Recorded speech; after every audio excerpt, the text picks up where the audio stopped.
হে ভাই, আর এই ভিডিওটা যদি ডাক্কা দেন তাহলে জান্নাতের পাসওয়ার্ড কি জানতে পারবেন না? হ্যাঁ, আজকে ভিডিওর মাধ্যমে আমি জান্নাতের পাসওয়ার্ড, যে পাসওয়ার্ড দিয়ে জান্নাত খুলবে সেই পাসওয়ার্ডটা বলে দেব।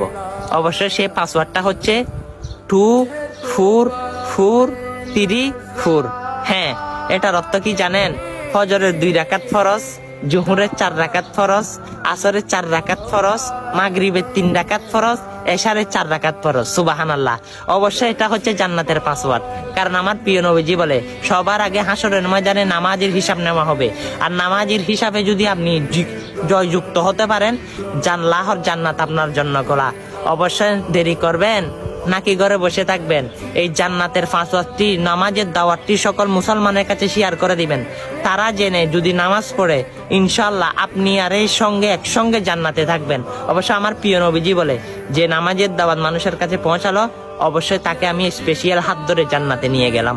অবশ্যই সেই রসুলকে যদি মন প্রাণ দিয়ে যদি ভালোবেসে সেই রসুলের সাথে একসঙ্গে জান্নাতুল ফেরদৌসে থাকতে চান, এই জান্নাতের পাসওয়ার্ডটা সকল মানুষের কাছে বেশি বেশি করে পৌঁছান। আমিন।